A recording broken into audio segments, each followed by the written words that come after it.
Alright, this is Sean for Strategic to Tactical. It is the 26th of October. Uh, I'm going to consolidate this video, go over the markets real quick, and then roll into some tactical setups for the week. So, as everyone knows, we've had a pretty crazy couple weeks, and so I will not belabor or go over for the most part what has happened other than where we are now. Although I'm looking at the weekly here, the S&P or the SPY, and we had a very big market extreme indicator that 2 weeks ago, that low.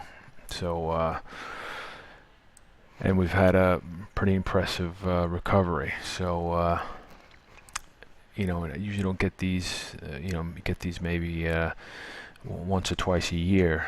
If you could tell here, the last one was February earlier this year, and then the one prior to that was in 2012. So as you can tell, they've been pretty good indicators of bottoms. So with that being said, we'll see if this one works out that way. So far, it's up to it's had a good, pretty impressive bounce. So, but again, we'll see if we can. I think the key here is that for this upcoming week, that we basically hold, I'd say 50% of last week's high. I think would be the what we really want to see staying above. And also, I think the 200 day is probably going to be one of those things that everyone's going to key off of. I think a lot of people were basically shorted against that 200 day on that initial pop. And this is the daily, and you could tell here we sliced through the 200 day, which is right here, and then didn't look back. So I think there's a lot of people caught short, and that's what continues to fuel this thing higher. And I think a lot of people got out of the way in this down move, and the pain trade is I think will be a slow leak higher. But that being said, the McClellan oscillator, we're definitely in the overbought. Over a little bit overbought at this point, but I think like I said, I think there's a lot of there may be some more fuel to basically buoy prices. So I think the key here is that we definitely stay above the 200 day and hold 50% of last week's move would be constructive, I think, for this upcoming week here. So it's going to be tough, I think, as well, due to the we get the Fed this week, so that always adds a little sloppiness to the trade. So that's going to be the wild card. But I think right now the what I'm hoping, especially being in earnings season, is stocks are become at least some particular setup stocks basically enter a world of their own, and I'm hoping the market as a whole it quiets down here, and allows the idiosyncratic part of the market to sort of take hold. Being at its earnings season would actually be kind of a nice change. So we'll see if that develops into this week. Again, with the Fed, may make that a bit more difficult. So without further ado, I will go over some of my setups, and I'm not going to go into just have them listed here, and I'll go through them. I have different, well, you know what I'll do, I'll go through just some breakouts first that I'm looking for to the upside. So I've been involved in this one. This is the CYBR, relatively recent IPO. I've been in it a couple weeks ago.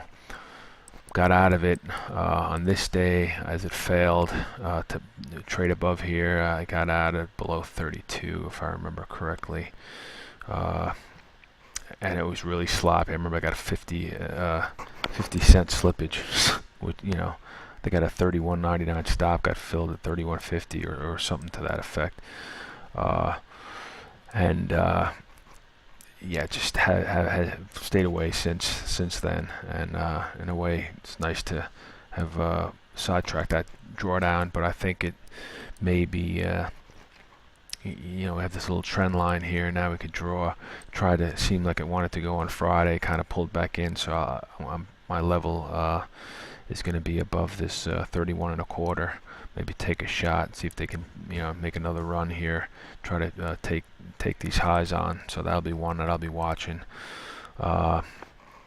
Fuel. This is again a stock that's been hammered pretty good over the last few months.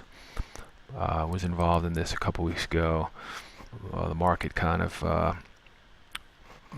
took control. I mean, this stock, though, I gotta say, has held up quite well, and I will look to buy it back really above this 18 level.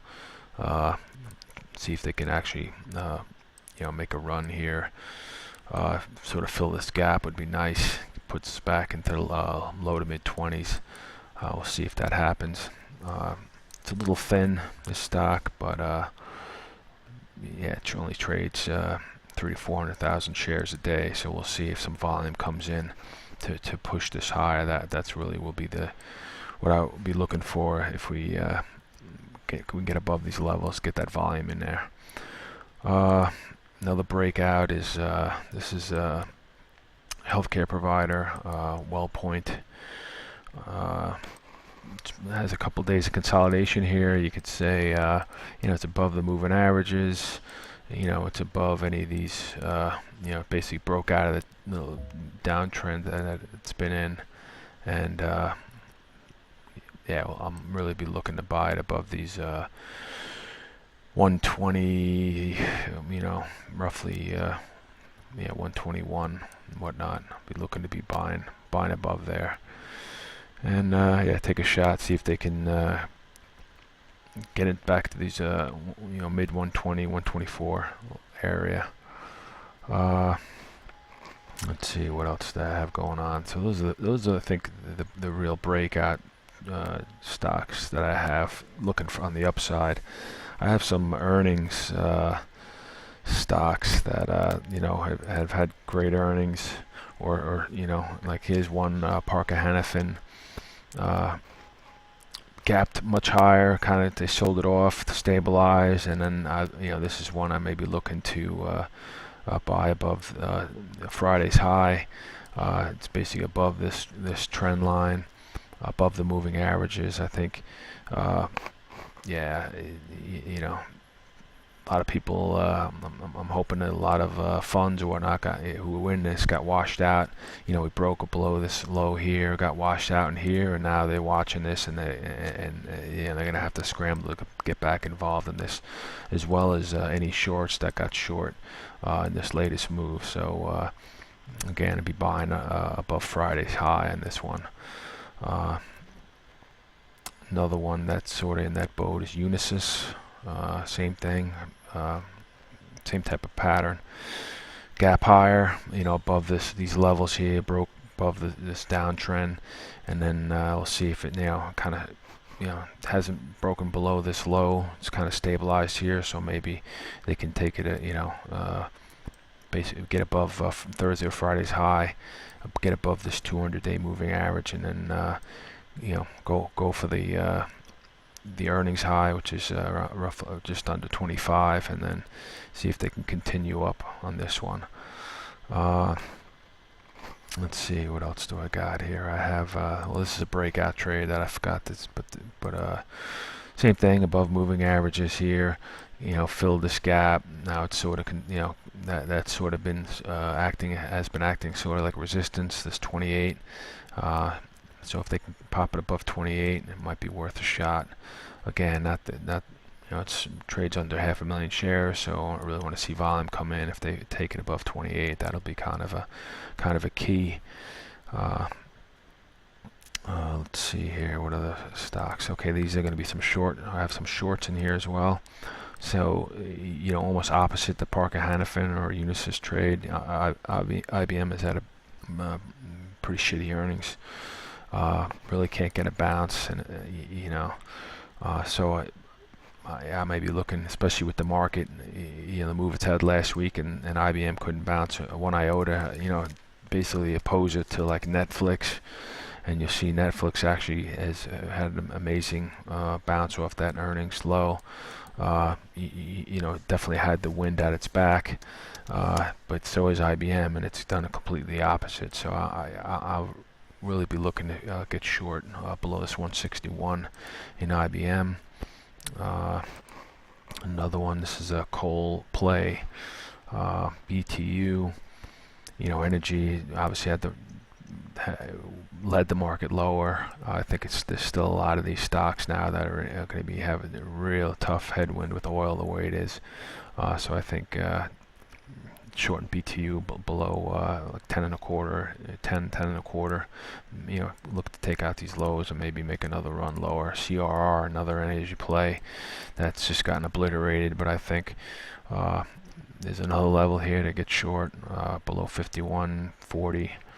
Might be worth a shot again. Let's see. OCN has some litigation here.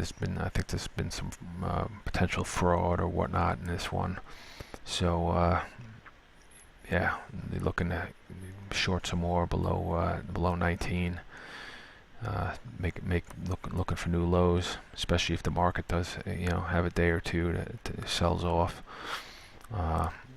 Zillow, another one that's it's kind of stabilized, but the week that we've had, a week and a half that we've had in the market, it's kind of telling when this thing just can't get out of its own way. One thing I do not, I just want to throw out, I don't know when Zillow's earnings are, so that could be this week, so just be advised. I'm not about holding these things into earnings, even if you're in it for a day or two, and just not in it for the earnings. So it's just something to be to watch. So those are in a nutshell, the stocks I'll be looking for, for tomorrow, and really not interested in doing too much Tuesday, Wednesday, especially Wednesday with the Fed. I just don't have much luck on Fed days, so I'm probably going to avoid it. Some things that really stood out for me last week was the Apple. Pretty impressive. Had a not only did we get the rally in the market, we had some good earnings out of Apple, and then they subsequently took out these highs. So this may be one that, and again, I think Apple now is it's not a growth play anymore. I mean, it's definitely I think a value play, and I've heard estimates that this stock should be valued more, even as a value play, more in the 115, 120 range. So right now, unless the market really, rolls over, this should be on the way, at least, to 110, 115. And if you even as a longer term trade or investment, you could lean on these lows of that earnings, the post earnings day. And especially these new highs, it's one of those trades. I think you buy it and put your stop in below that earnings low of 101 or so, and it just don't look at it for 2 weeks. Go to Bermuda or something, and then come back in 2 weeks, and again, you either stopped out or the thing's trading 110, 115. So we'll see. We'll see how this week handles. I think the key test for this is if the market does get has a day or two weakness. I really want to see it hold above these this 104, 103 and a half area.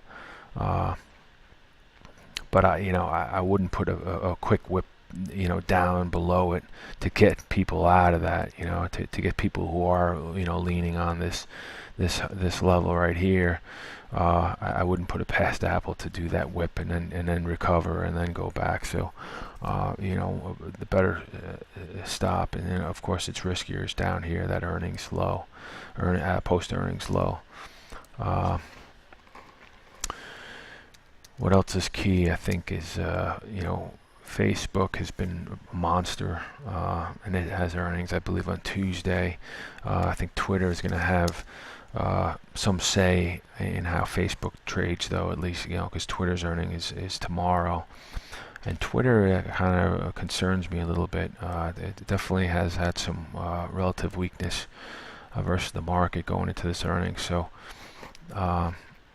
that could be a bullish sign if you're a contrarian, saying, oh, okay, people, anticipating some bad earnings, or that it's not going to be able to do what it did, here in July, which could be people dampening down their expectation, which again may prove to be bullish. But or the the rumors are out, and some big funds are actually getting out of this thing because it is going to be a shitty earnings. So who knows?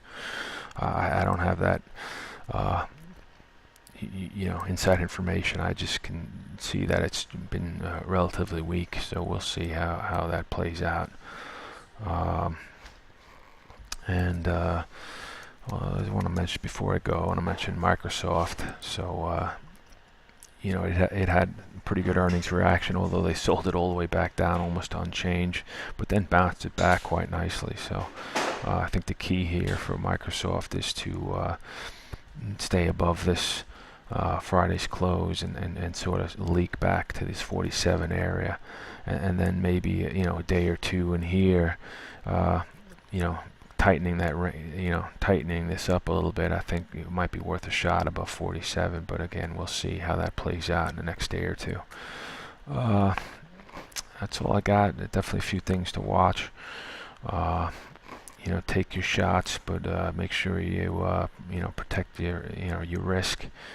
That's the most important thing. All right, thanks for watching.